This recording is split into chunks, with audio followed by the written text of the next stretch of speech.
Assalamualaikum warahmatullahi wabarakatuh. Perkenalkan, nama saya Safira Fadilah, selaku moderator yang akan membimbing presentasi kelompok 7. Kelompok kami akan menyampaikan materi mengenai Rice Processing Unit. Baik, sebelumnya izinkan saya untuk memperkenalkan anggota kelompok saya. Yang pertama ada saya sendiri, Safira Fadilah. Yang kedua ada saudari Dwi Nurtang. Yang ketiga ada saudari Farahdina Aida Rizky.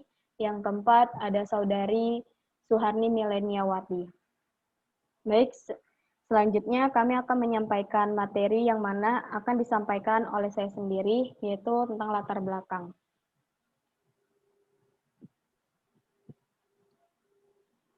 Beras merupakan salah satu komoditas pertanian yang sangat penting dan menjadi bahan pangan pokok bagi sebagian besar masyarakat Indonesia. Konsumsi beras di Indonesia semakin meningkat setiap tahunnya seiring dengan bertambahnya jumlah penduduk Indonesia. Ketergantungan masyarakat Indonesia yang sangat tinggi terhadap beras akan menjadi masalah jika ketersediaan beras sudah tidak dapat tercukupi. Oleh karena itu, perlu adanya perbaikan cara pengolahan dan perbaikan alat-alat dengan harapan terjadi penyusutan yang sekecil mungkin. Baik, materi selanjutnya akan disampaikan oleh Saudari Dwi Nurtang. Saudari Dwi Nurtang, dipersilahkan. Baik, terima kasih moderator. Selanjutnya tahapan proses pengolahan beras. Yang pertama, panen. Padi dipanen ketika kadar kelembapan bijinya mencapai 25%. Tanaman padi di berbagai sawah umumnya dipanen menggunakan tangan, namun ada pula yang menggunakan mesin pemanen padi. Selanjutnya, memisahkan gabah dari batangnya. Gabah dipisahkan dari merang atau padi dengan cara dipukul-pukul. Namun pertanian yang modern sudah banyak menggunakan mesin pemisah gabah. Selanjutnya, pengeringan gabah. Gabah perlu dikeringkan dahulu hingga kelembaban mencapai 20%. Selanjutnya, penggilingan gabah. Gabah digiling untuk memisahkan sekam padi dari beras. Jika hanya sekam yang dihilangkan, hasilnya adalah beras merah. Jika bekatul ikut dihilangkan bersama sekam, hasilnya adalah beras putih. Dalam proses penggilingan gabah modern ada dua jenis proses, yaitu penggilingan 1 tahap dan penggilingan 2 tahap. Yang selanjutnya, pemutih beras. Beras diputihkan dengan bubuk talc, namun selain penggunaan talc, industri beras dapat memutihkan beras menggunakan bubuk glukosa yang lebih aman. Yang terakhir adalah proses akhir. Pada proses akhir pengolahan, beras ditimbang dan dikemas terlebih dahulu sebelum akhirnya dipasarkan. Sekian dari saya serahkan ke moderator. Baik, terima kasih kepada Saudari Dwi Nurtang. Selanjutnya akan disampaikan oleh Saudari Farahdina Aida Rizky. Farahdina Aida Rizky, dipersilahkan. Terima kasih kepada moderator. Selanjutnya saya akan menjelaskan tentang nama-nama dan fungsi peralatan yang digunakan selama proses pengolahan beras.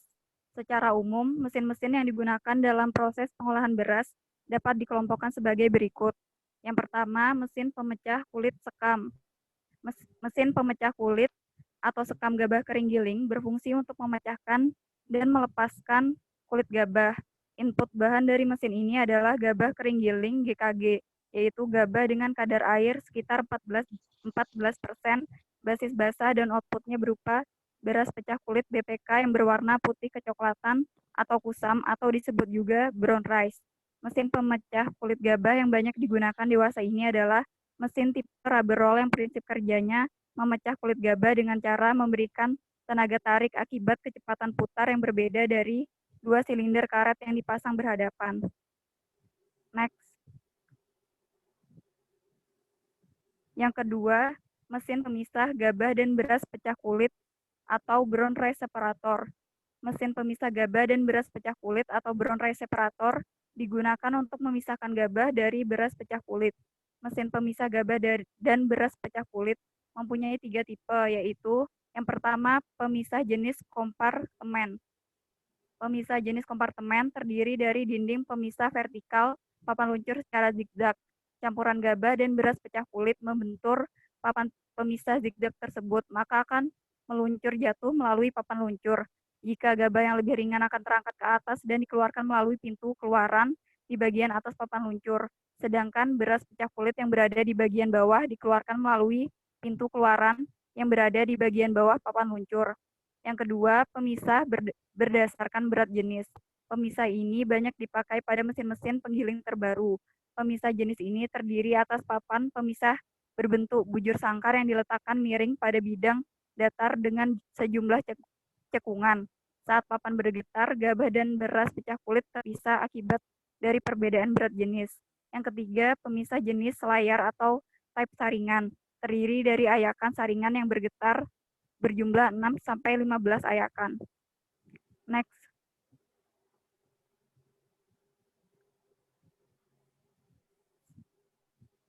Yang ketiga, mesin penyosoh atau mesin pemutih polister. Mesin penyosoh atau mesin pemutih polister digunakan untuk memutihkan beras. Mesin penyosoh yang umum digunakan di Indonesia adalah mesin tipe friksi jet peller. Next.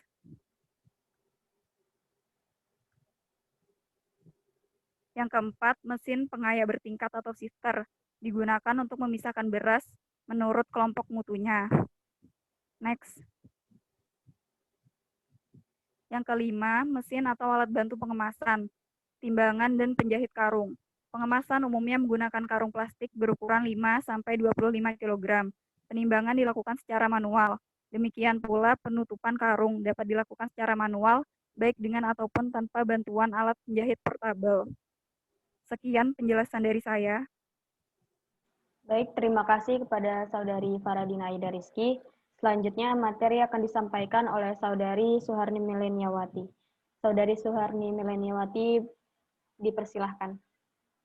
Baik, terima kasih, moderator. Selanjutnya saya akan menjelaskan mengenai produk akhir. Berdasarkan Standar Nasional Indonesia mengenai beras, yaitu 6128 tahun 2015, berdasarkan mutunya beras terbagi menjadi dua, yaitu beras premium, di mana beras dengan mutu terbaik. Kedua, beras medium. Beras ini terbagi menjadi tiga, yaitu medium 1, medium 2, dan medium 3. Beras dengan mutu yang dibawa dari premium. Selanjutnya, pembeda dari setiap kelas mutu, yaitu diantaranya berdasarkan komponen mutu. Pertama, derajat sosoh minimal itu pada kelas mutu premium, yaitu 100%. Pada medium 1, 95%, medium 2, 90%, medium 3, 80%. Yang kedua, yaitu kadar air, dengan maksimal pada premium 14%, medium 1 14%, medium 2 14%, medium 3 15%. Kemudian berdasarkan butir kepala minimal pada premium 95%, medium 1 78%, medium 2 73%, medium 3 60%. Kemudian ada butir patah maksimal 5% pada premium, medium 1 20%, medium 2 25%, dan medium 3 35%. Kemudian berdasarkan butir menir, maksimal 0% pada premium, medium 1 2%, medium 2 2%, dan medium 3 5%. Kemudian butir merah, maksimal 0% pada premium, medium 1 2%, medium 2 3%, dan medium 3 3%. Kemudian yang ketujuh yaitu butir kuning atau rusak, maksimal 0% pada kelas premium, medium 1 2%, medium 2 3%, medium 3 5%. Kemudian butir kapur maksimal 0% pada kelas mutu premium, 2% pada medium 1, 3% pada medium 2, dan 5% pada medium 3. Kemudian yang ke-9, benda asing, maksimal 0% pada premium. Kemudian medium 1, yaitu 0,02%, medium 2, 0,05%, medium 3, 0,2%, dan terakhir yaitu butir gabah, maksimal dalam butiran per gram, yaitu 0 pada premium, medium 1, 1, medium 2, yaitu 2, dan medium 3, 3. Selanjutnya syarat mutu beras yaitu pertama, bebas hama dan penyakit, kedua, bebas bau apek, asam, atau bau asing lainnya, ketiga, bebas dari campuran dedak dan bekatul, keempat, bebas dari bahan kimia yang membahayakan dan merugikan konsumen. Produk beras dalam kemasan harus memenuhi standar, yaitu beras dikemas dalam kemasan permanen yang terbuat dari bahan yang kuat, aman bagi konsumen, higienis, tertutup rapat, dan tidak mencemari berasnya. Serta pada kemasan terdapat penanda seperti kelas mutu, tekstur nasi, nama dan alamat perusahaan, beras bersih, dan tanggal produksi. Kemudian ditinjau dari analisis ekonominya, biaya yang diperlukan dalam usaha ini yaitu pertama adalah biaya bangunan. Bangunan merupakan faktor yang penting dalam industri ini sehingga nilai ekonomi dari bangunan ini diperhitungkan juga dalam pengukuran biaya tetap. Kemudian ada pajak bumi dan bangunan. Pada biaya tetap ini juga yang dihitung adalah biaya pajak bumi dan bangunan dan pajak perusahaan atau pajak industri lainnya. Kemudian ada penyusutan alat dan mesin. Penyusutan alat mesin adalah berkurangnya nilai dari aktif tetap selama masa pakai. Biaya penyusutan alat yaitu pengurangan nilai yang disebabkan oleh pemakaian alat selama proses berlangsung. Kemudian ada biaya variabel pada saat panen. Biaya variabel adalah biaya yang digunakan dalam satu kali proses usaha dan besar kecilnya biaya dipengaruhi oleh hasil usaha yang diperoleh pada saat bukan musim panen dan atau pada saat musim panen. Kemudian ada biaya tenaga kerja, yaitu biaya yang dikeluarkan untuk membayar para pekerja. Kemudian ada biaya transportasi, yaitu penggilingan padi ini tentunya memerlukan alat transportasi untuk mengangkut padi dari sawah ke penggilingan dan untuk pemasaran. Alat transportasi yang digunakan berupa mobil truk biasanya atau pick up. Kemudian ada biaya bahan bakar. Biaya bahan bakar adalah biaya yang dikeluarkan untuk bahan bakar pada mesin penggiling berupa solar. Kemudian ada biaya pelumas. Biaya pelumas ini biasanya digunakan untuk mesinnya yang biasa berupa oli. Kemudian kesimpulan yang dapat kami simpulkan dari presentasi ini yaitu beras merupakan salah satu komoditas pertanian yang sangat penting dan menjadi bahan pangan pokok bagi sebagian besar masyarakat Indonesia. Proses pengolahan beras terdiri dari beberapa tahapan dan memerlukan alat bantu berupa alat tradisional atau mesin yang dapat mempercepat proses pengolahannya. Sekian presentasi dari kami, saya kembalikan kepada moderator. Baik, terima kasih kepada Saudari Suhani Mileniawati. Baik, sekian dari presentasi dari kelompok kami. Wassalamualaikum warahmatullahi wabarakatuh.